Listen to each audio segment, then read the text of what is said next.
Junpei pushed through the door and found himself in a large room with a large set of stairs. It was just what he'd expected to see after reading the map. His eyes see, after reading the map himself, meant that Ace had probably realized the same thing. Junpei looked around, but Ace was nowhere to be seen. He put his hand on the handrail and leaned over to look down. There he was. And not just Ace. Santa, June, Seven, and Lotus as well. Junpei and Clover glanced at each other and hurried down the stairs. They reached B-Deck at the same time. Junpei! Clover! June's face was excited. Something had happened that much Junpei could tell by simply looking at her. What's up? Given their situation, he was not inclined to be excited about such sudden developments.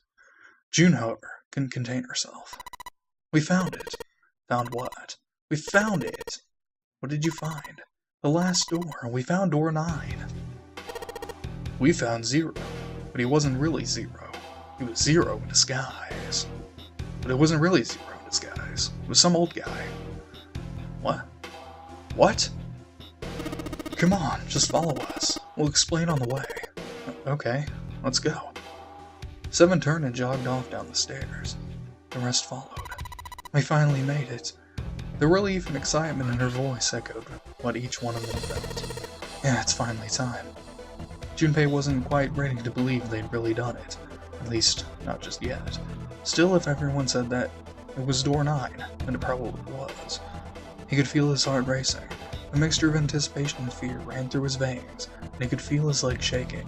He was doing his best to maintain a sense of healthy skepticism, but he couldn't deny that the prospect of escape was an exciting one. But there was one thing he couldn't get off his mind. The numbered door could only accommodate between 3 and 5 people.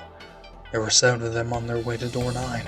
That meant that even in the best case scenario, there would be 2 of them who would have to stay behind. 2 people. He didn't have any solutions to that problem yet, but he was desperately hoping one would present itself. Junpei looked over at the clock. The hands indicated that it was 4:30. They had 90 minutes before their time was up. Hey, Junpei! June! What are you two doing? Every scene, it's just, what are you two doing? Get over here! Come on! Stop lollygagging. Santa's voice jolted Junpei out of his reverie. French word. Let's go, Junpei. June took off down the stairs, jogging as quickly as she could. Junpei followed.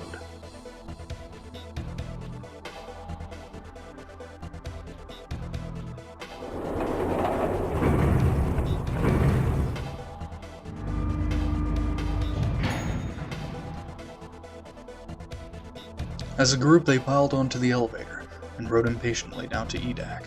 It looked familiar. There was a metal grate between the 2 elevators. Seven grabbed hold of it and began to talk. I know I told you I explained it earlier, but honestly, there ain't much to explain. After we split off from you guys, the 4 of us got onto the elevator on the left, and that took us to the other side of the grate. After that, they'd headed down another hallway. It took them toward the bow of the ship, eventually to the number 6 that Junpei and June had found earlier. With 4, they'd been able to open the door and keep going. As usual, they faced a locked door, but had been forced to complete 2 different areas before they could unlock it. Once they were through the door, there was another hallway that went in the other direction towards the stern. So, on your way, you found the elevator. That's right. So in other words, you kind of did a lap, huh? You came from that side to this side. Yeah. With that said, Junpei looked around. So where's the number 9 door? Over here. Follow me. Seven began walking down the hallway that had led toward the stern. Junpei and the others broke into a jog to keep up with him. They had been walking for a while. June and Silence stood with Junpei when she spoke. You know, it's because of Santa that we're all here right now. Huh? And all 7 of us are going to door 9. You don't get it? Santa, 7, and Lotus. What's their digital route? 3 plus 7 plus 8 equals 18. 1 plus 8 equals 9. 9. It's 9. That's right. They could have just left me behind and kept going if they wanted to. But they didn't, yes, because Santa wouldn't let them. He said, "We can't leave June behind."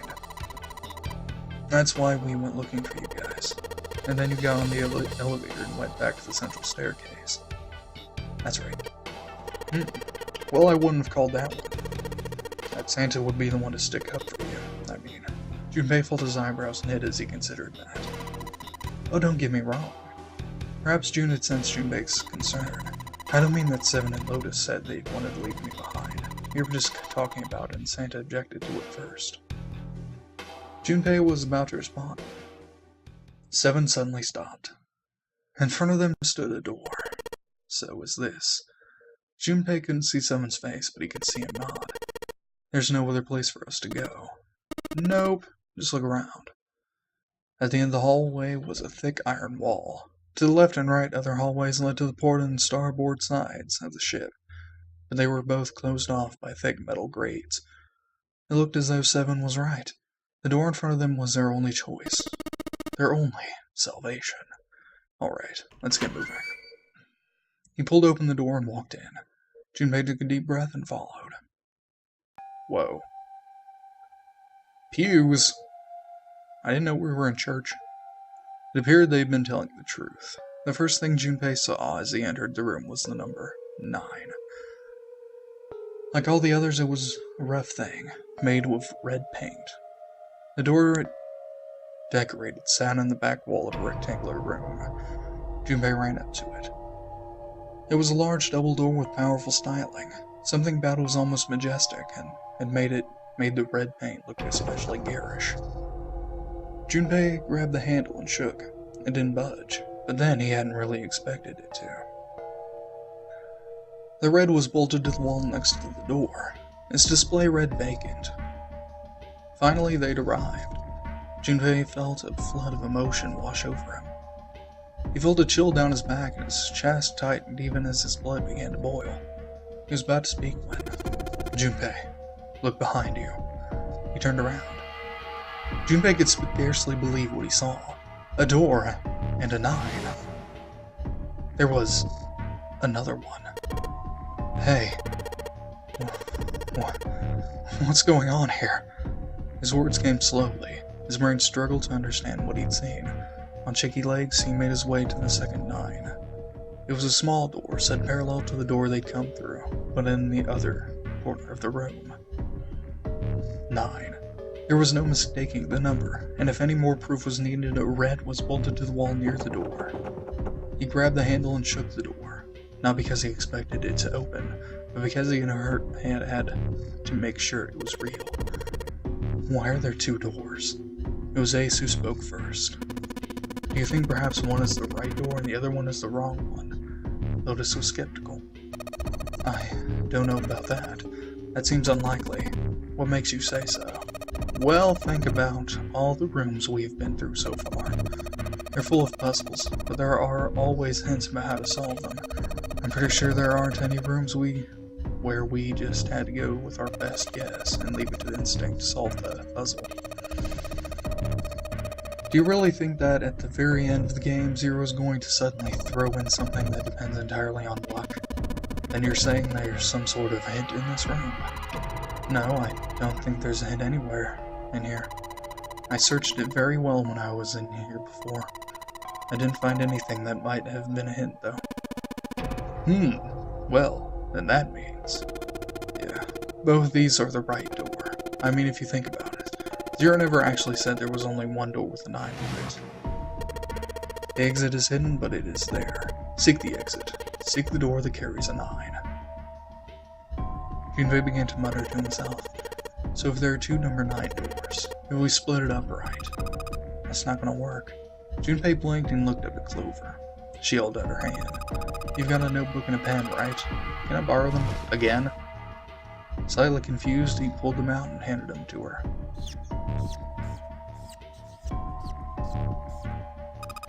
Look at this. Clover opened the notebook to a blank page and set it down on the desk. Everyone else gathered around her and watched as she wrote down a series of numbers. You get it. The numbers on the top are all the combination with digital roots of 9. The numbers on the bottom are the people who don't fit. There's only 8 possibilities if we split up into 2 groups of 3 or 4 people. So, if 3 people go through the door, then 4 are left behind. If 4 go through, then 3 are left behind, right?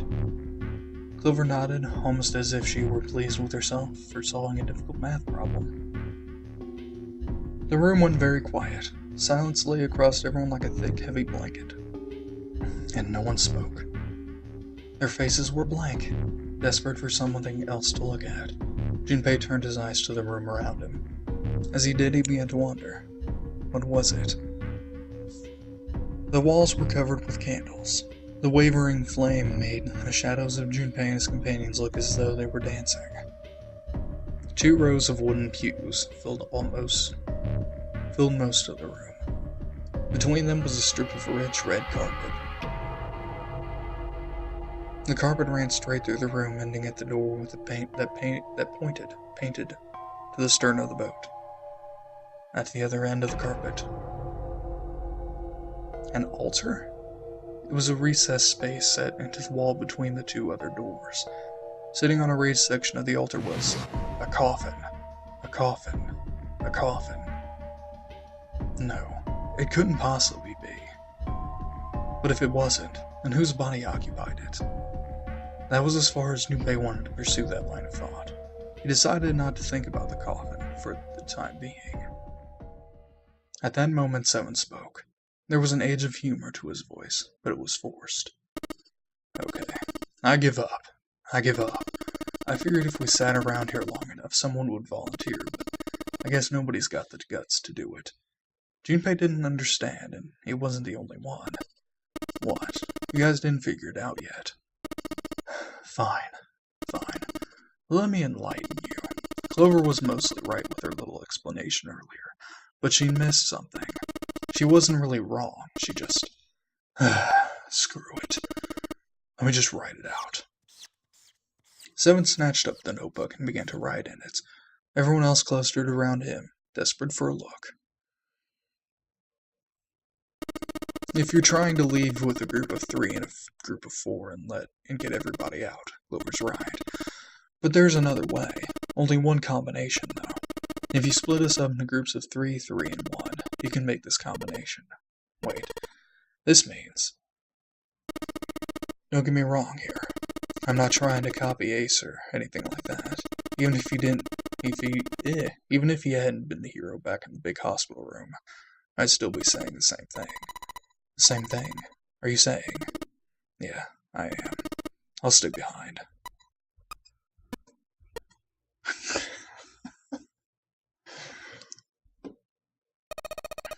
Why are you acting so heroic all of a sudden? Baka? Are you some kind of idiot? Lotus was the first to speak. That in itself was a little strange. She'd reacted much differently when Ace had volunteered. I'm completely against this. I'm not going to have to owe you for getting out of here. The rest of them began to speak, all at once. I'm against it too. I don't want to leave Ace behind, and I don't want to leave you either. I don't like that idea. There's gotta be other options. I disagree as well. I can't say I care much for you being the hero. Finally, they quieted down. Junpei looked at Seven. Oh, there you go, Seven. Proposal denied. Clover's right. There's gotta be a better way than this. Seven made some noise that was somewhere between a derisive snort and a cough. Doesn't make any sense. He was doing his best to pretend they were making a foolish decision, but Junpei could see the twinkling of water at the corners of Seven's eyes. That was when Santa spoke. Whoa. Hold on a minute. I haven't said anything yet. Until then, Junpei hadn't realized that Santa had stayed quiet for the whole discussion of Seven's fate. Something in his voice made Junpei uncomfortable. Are you agreeing? You want to leave him here? Santa shook his head. Nah, I'm against it. I don't want to leave Seven here alone. Then I don't see how it matters. I said alone. Eh? I said I don't want to leave Seven alone. There was a dull shine in Santa's eyes. They were cold and hard. Junpei felt himself shiver. What are you... What, you don't get it? I can't leave just one person. I need 2 more. 3 people, including 7. I'll be leaving behind 3 people. That's my proposal. No, those are my orders. What do you mean, orders? What makes you think you can order us around? Who's gonna listen to you? You all will.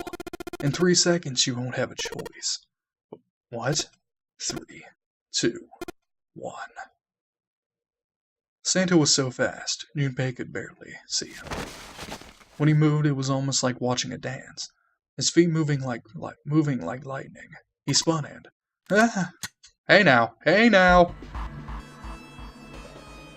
Hey! That's a no-no. Yeah, June.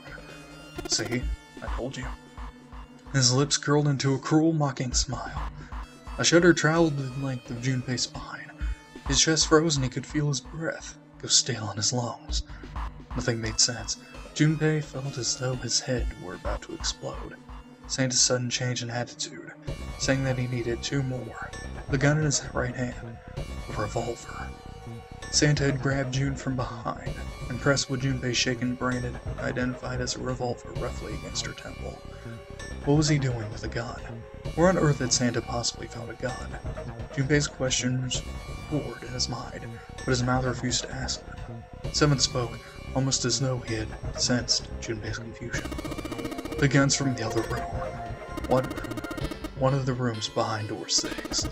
I should have known he was going to do this. I should have taken the gun. Huh. Well, it's too late now. A mixture of fury and frustration twisted Seven's face, and he glared at Santa. Santa, for his part, didn't so much as flinch. The corner of his lip twitched into a slightly wider smile. Then the smile faded, and he began to move. He walked backward, dragging June with him. Before long, his back was resting against the door. On the wall next to him was the red.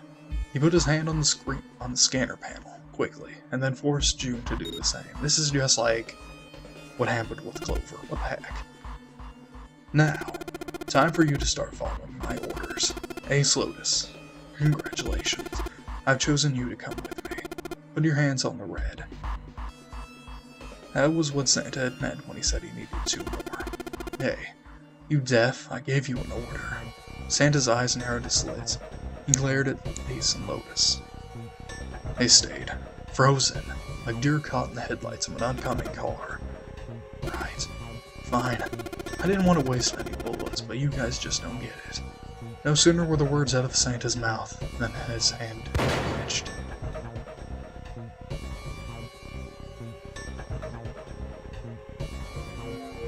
Guys! What the? And the gun roared. Oh. A section of the floor exploded, scattering wooden splinters across the floor. A thin plume of smoke snaked out of the hole in the floor. There could be no doubt that the gun was real and worked. But why? Santa, why are you not delivering presents? Why are the only presents you're delivering bullets? What are you doing? Clover's voice spoke of betrayal and disbelief. Santa, I thought you were one of us. I thought we were friends. What? You knew about the leaf word and the 4-leaf clover. Santa's cheeks twitched, almost imperceptibly. What is that? I've got no idea. You're lying. Shut up. Just shut up. You want me to put a bullet in your head? Flecks of spit flew from Santa's mouth, his face twisted with rage. Clover recoiled, her eyes wide. When she spoke, her voice was very small. Santa. He snorted and shook his head vigorously and turned to face Ace and Lotus. Alright, what are you still standing there for? Get over here and scan those bracelets. I don't have all day. Oh, what's the matter? Your hearing's starting to going senile, maybe. Ace and Lotus still didn't move. It almost seemed as if they couldn't move. June's face was pale behind Santa's arm. Her eyes were wild and her chest heaved with every quick breath, like an animal cornered by a predator. Junpei's mind worked furiously. What were they going to do? Then he realized something. There was nothing they needed to do. There was nothing to debate. June's safety was the first priority. That much was obvious. Doing as Santa had commanded meant that she would be safe from these two threats. She wouldn't be shot, and she would leave the ship alive, along with Santa, Ace, and Lotus. There was only one other thing for Junpei to do. He turned to Ace and Lotus. Please, go. Huh? But, Junpei, what are you saying?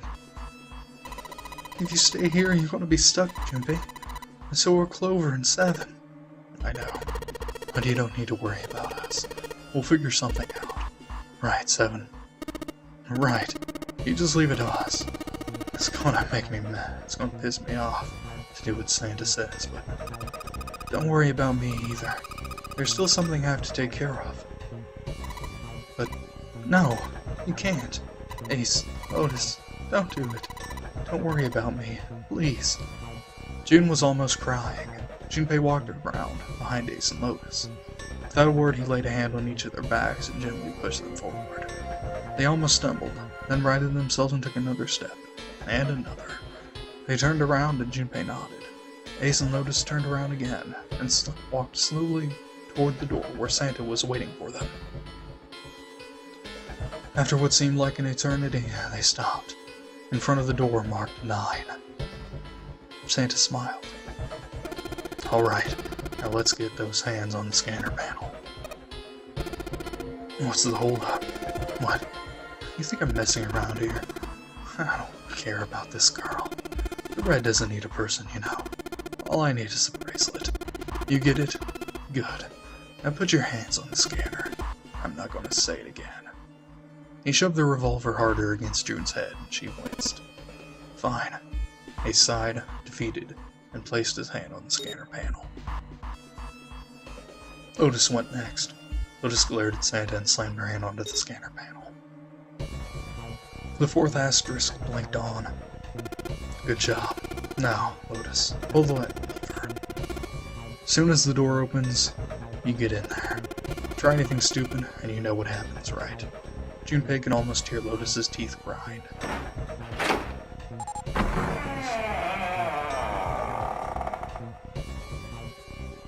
The door slid open. Door number 9 opened at last. It opened with a low, powerful rumble, a drum roll to welcome the chosen few. Alright, go. Lotus and Ace walked through the door, their eyes furious but defeated. Santa waited until they were all the way inside, then hauled himself and June across the threshold as well. 6, 7, 8. Later. You nerd. God dang it. After exactly 9 seconds, the door swung shut. The gust of air it created caused the candles on the altar to flicker and die. The room fell silent. Junpei, Clover, and Seven had been left behind. Clover looked down at her hand and traced with her finger the faint blue veins that crisscrossed them. Seven shoved his arms into the front of his overalls and scratched his stomach. No one spoke. Silence made the air feel thick and oppressive. Desperate for something, anything, to occupy his mind, Junpei walked to the larger of the 2 9 doors. He stood in front of it and looked at the red. And red engaged. He moved to the smaller door. The red read vacant. The digital root of the remaining people was 7. 5, 4, 7, 16. 1 plus 6 equals 7. There was no possible way for them to open a door with 9 on it. Junpei touched the surface of the door. He thought about June, about Akane Kurashiki. Was she safe? That was all that mattered to him. If she was alive, if she had escaped this horrible boat, that was what Junpei prayed for. 7 came up next to him. He pulled off his hat, scratched his head, and sighed. So, what do you want to do, Junpei? What do you mean, what do I want to do? What can we do? 7 opened his mouth to respond when... Who's there? What the... Random knocking. A noise echoed through the room. Someone was pounding on something vigorously. It wasn't mechanical. It was certainly human. Junpei and 7 looked at one another. What is that? Shh! Quiet! Clover motioned to Seven to be quiet. She put one finger to her lips and closed her eyes in concentration.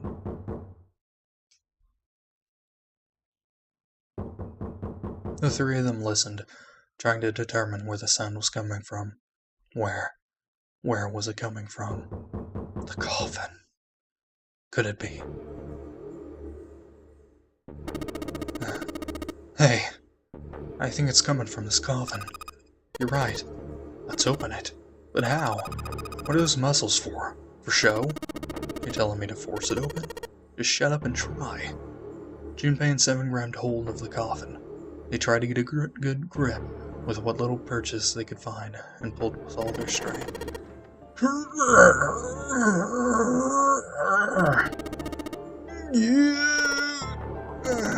I won't even budge. There was some sort of keypad attached to the coffin. Its purpose would not have been difficult to determine. Their eyes were almost immediately drawn to it. Not another one. Yeah, it looks like it. You think we have to put in the right password or it won't open? I think so. The noise wasn't stopping. In fact, it was getting louder.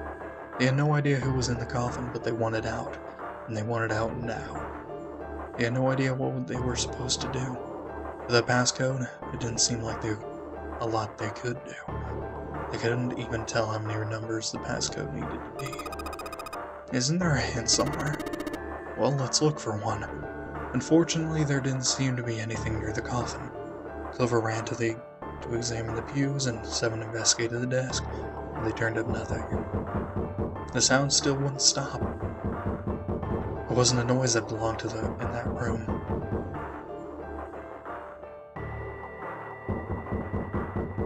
What was the passcode? What was Junpei supposed to do?